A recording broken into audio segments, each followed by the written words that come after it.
and GRSE or Garden Reach Shipbuilders came out with a steady set of numbers.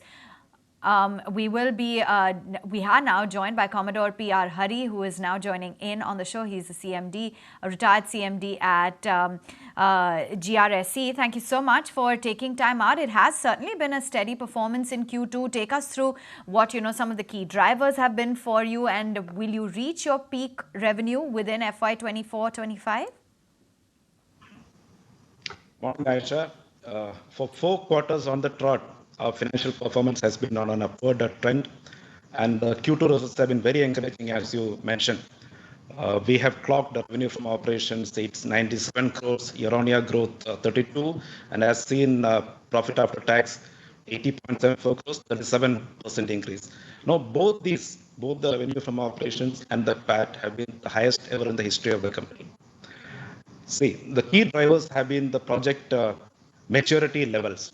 We currently are executing 4 projects for the Indian Navy, comprising of 19 ships, and these projects are at a level where maximum revenue recognition is happening.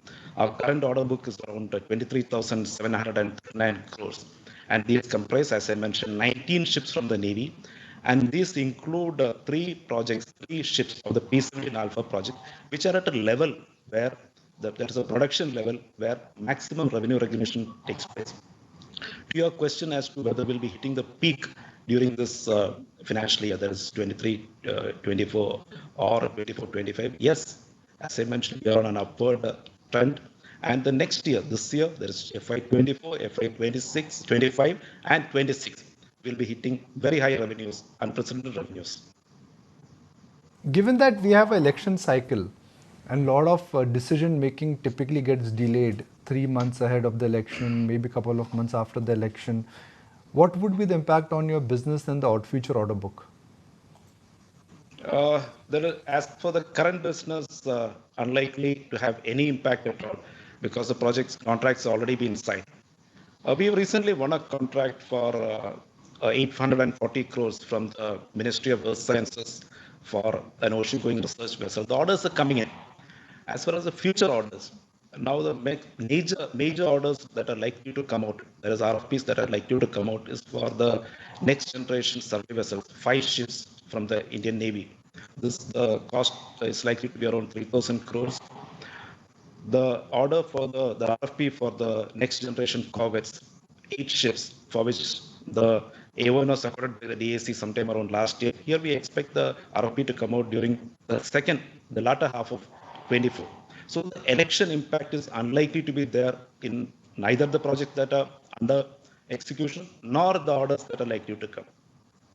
And in addition, Navy is also likely to come out with RFPs for 21 waterjet FACs, and also followed by the P-17 Bravo, the next generation destroyers, the mine countermeasure vessels. So these are all rolling projects where either AON has been accorded or the AON is being accorded. So the elections per se should not have any impact on the, let us say, the RFP coming out or the contract conclusion subsequently. Are there any large deliveries which are there in next 2 quarters? Because if there are, that will definitely lead to a revenue uptick and definitely lead to a sizable income uptick. Yes, we are currently executing a project of 4 survey vessels large for the Indian Navy. The first of the ships has already completed her trials, and the ship is expected to be delivered in the coming month, followed by the first of the anti-submarine shallow water crafts. Here we are executing an 8-ship project for the Indian Navy again, and the first of the ship is likely to be delivered during the last quarter of the current financial year. In addition, while of course these 2 projects will fetch us the respective revenue from both these ships, but what I am expecting more is from the P-17 Alpha projects. See, the P-17 Alpha project currently is at a phase where the equipment are going in and the outfitting has started. That is the point where we expect maximum revenue. So as I mentioned earlier, this year the revenue will definitely hit a new peak, followed by the next year and the next year. Thank you for taking time out and joining in and giving us a perspective on the numbers, and you seem very confident going down the line as well that we will see your revenues over FY24 to 26 only growing from the current levels. Well, lots of stocks that are buzzing away